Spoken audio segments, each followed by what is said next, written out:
Assalamualaikum warahmatullahi wabarakatuh.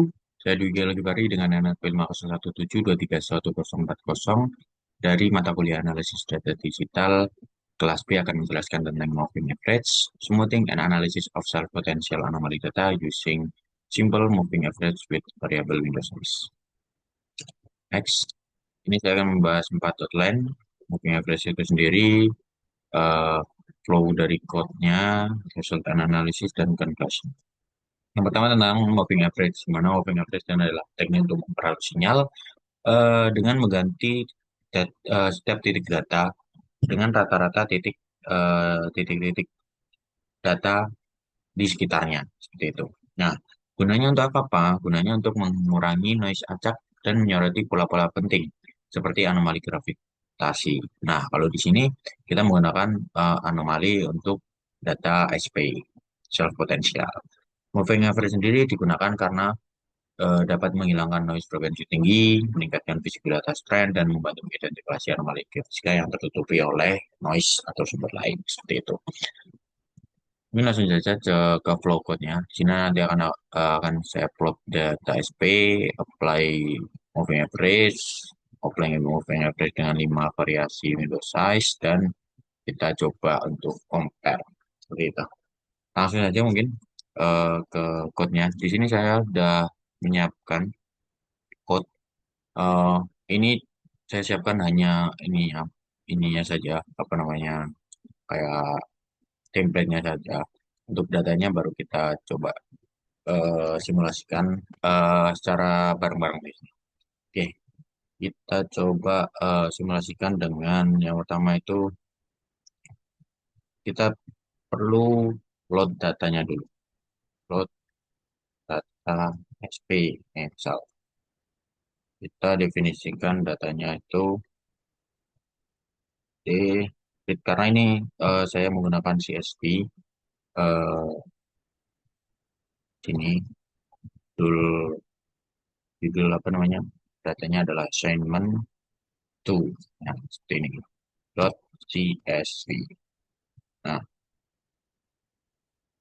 kita mau definisikan x itu adalah x itu di situ adalah jarak, sedangkan kolom kedua itu ada sp, pirau, nah, sp mentah lah.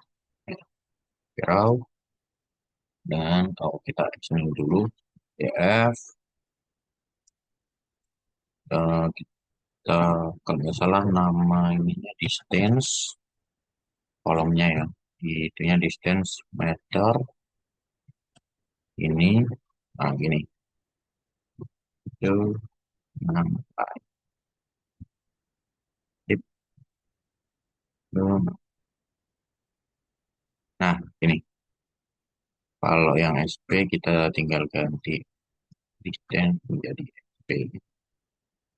SP ini pakai MP. Oke, boleh. Oh, ini belum di tip. Nah, ini adalah definisi dari data yang nanti kita akan itu. Nah, kita habis ini baru ke apply yang namanya moving average tadi. Kita coba ubah apply MPA. MPA kita definisikan window size-nya dulu. Ini misal ya pakai window size 5 ya.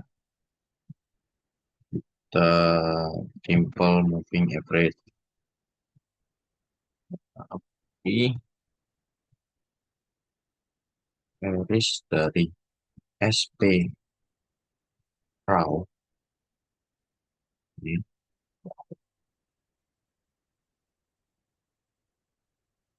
itu hanya menggunakan window size, koma, enter, dengan true. Oke, true. And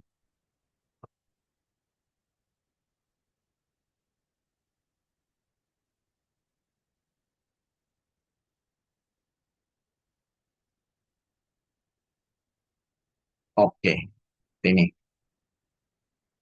Nah, ini code-nya cukup sederhana. Makanya dibilang simple ngoprek ya, ngoprek ya. Code-nya cukup sederhana. Ini code-nya. Tinggal kita plot nih. Plot before smoothing ini artinya distance dengan spiral data mentahnya doang. Nah, kalau after smoothing kita pakai X, S, P, raw.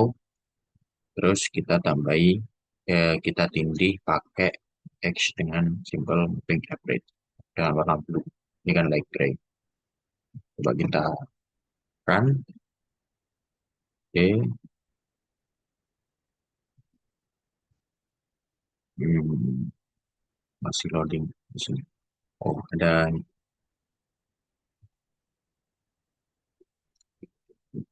oh, oh, ada kesalahan di sini. Nah, pasti ini. Jadi, series. Oke, kita coba. Oh iya, ini salah. Ya, sini. Salah, salah dikit. Nah, ini adalah data aslinya. Baru ini adalah data setelah moving average. Nah, ini coba dihaluskan. Ini kan ada spek-spek tinggi. Ini gak jelas banget ya. Nah, kita nggak bisa bedain nih. Mana yang noise, mana yang sinyal asli. Nah, ini coba di moving average. Coba dihaluskan. Hmm.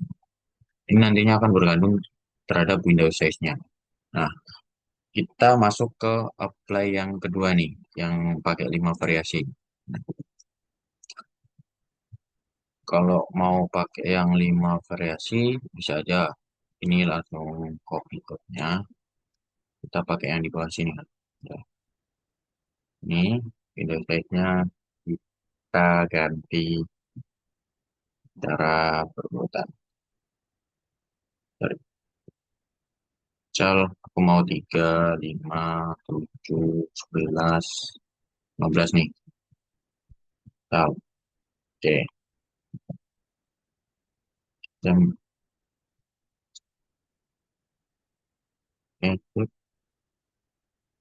oke.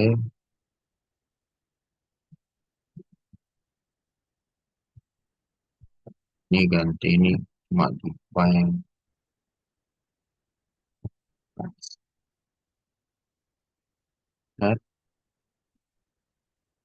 Nah, ini baru kita bikin code baru untuk calculate si moving average tadi. Oke, ini kita save window size-nya. Oh, kita perlu ini definisikan antik. Hmm, hmm, nice. Oke,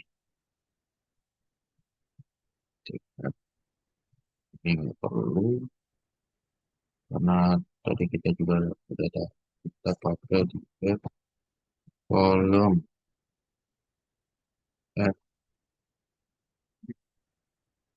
FSTR.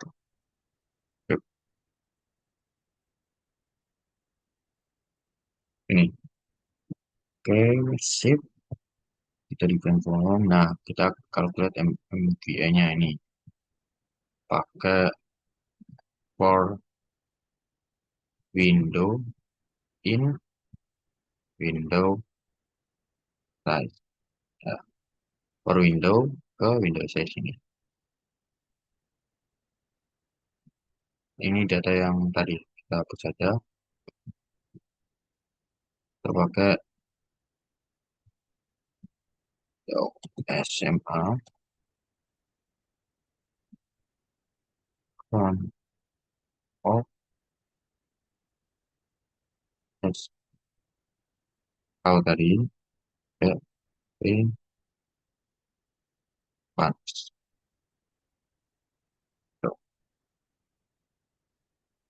Var nya sama. Ini sama ya. Yang ini baru kita tuliskan ya SMA. Tiket.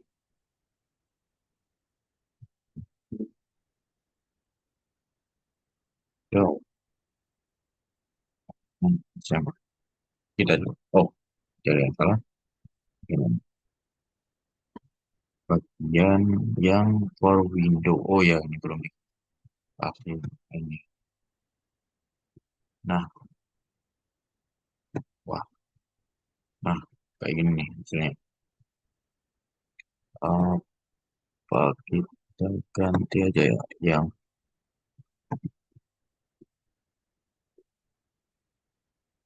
oke, kita pakai light gray ini aja. Ini kan dia pakai, oke, kita pakai yang light gray aja. Hidaunya. Nah,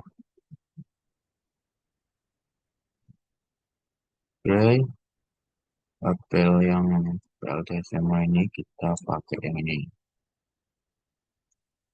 biar sama. Sip. Nah, ini harusnya.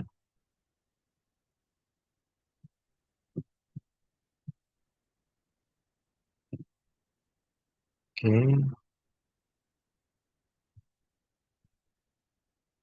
sip, pakai yang ini ya. Nah, ini udah jadi ya. Buat analisnya nanti langsung ke PPT aja. Bisa ke PPT aja. Misal di sini. Oke, kita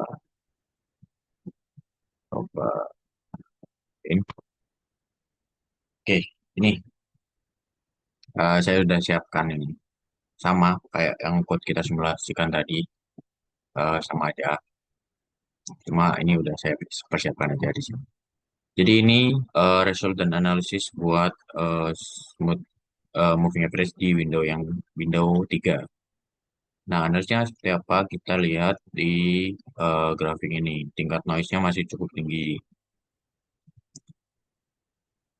Nah, ini 3, ini 5.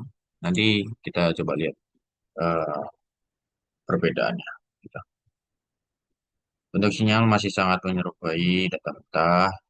Tetap terlihat visibilitas anomali di sekitar 220 hingga 270. Sangat terlihat jelas di bagian sini. Tapi agak samar. Untuk Windows yang series 5, Windows series 5 ini mulai teredam noise-nya. Beda yang ini. Ini kan masih ada fluktuasi noise yang cukup nggak aturan kan. Nah, ini coba di moving overhead, coba di istilahnya yang tadi di averaging, dirata-ratakan dengan titik di sekitarnya tadi.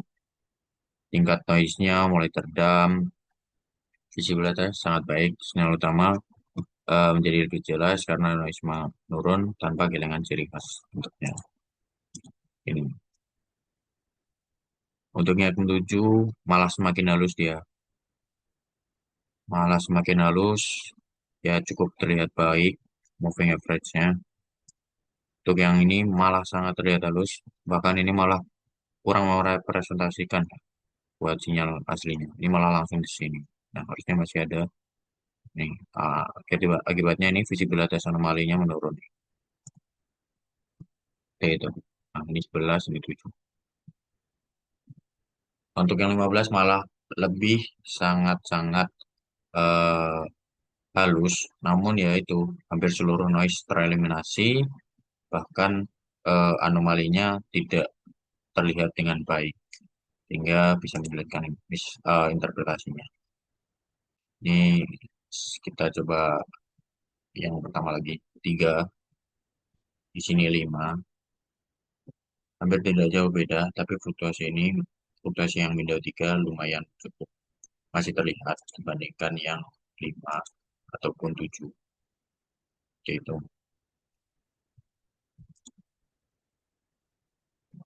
Nah, dari seluruhnya ini saya coba simpulkan Windows Size optimal untuk dataset SP anomali ini itu adalah di ke-5 dan 7 karena mampu mengurangi noise secara signifikan, tidak menghilangkan resolusi spasial secara drastis, dan bentuk sinyal anomali masih terlihat jelas.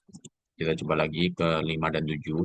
Nah, ini bentuk anomalinya masih terlihat jelas, begitupun yang ini. Ini sebenarnya masih masih sangat-sangat terlihat jelas, cuma noise-nya masih cukup tinggi di sini. Berbeda dengan yang ini dan ini. Ini kan malah hampir noise-nya sudah cukup teredam kan. Ini juga. Nah, dengan ini noise-nya masih ikut sinyal utamanya. Gitu. Nah, oleh karena itu, di kesimpulan saya menyimpulkan bahwa untuk window size paling optimal ini di 5 hingga 7, 5 atau 7, ya bisa 5 hingga 7 karena mampu mengurangi noise secara signifikan, bentuk sinyalnya masih terlihat jelas dan anomalinya juga eh, sangat-sangat bisa diinterpretasi. Sehingga saya menarik kesimpulan bahwa semakin besar window size, maka noise akan semakin kecil, tapi resolusi spasial akan turun. Anomali kecil bisa tertelan dalam hasil voting bahwa kalau semakin besar window size akan ada risiko oversmoothing, membuat sinyal utama bahkan kehilangan bentuk aslinya seperti yang di ini. Ini kan sinyal utamanya malah benar-benar hilang kan. Itu. Baik, terima kasih atas perhatiannya. Cukup sekian pemaparan dari saya mengenai materi moving average. Semoga bermanfaat. Saya tutup. Assalamualaikum warahmatullahi wabarakatuh.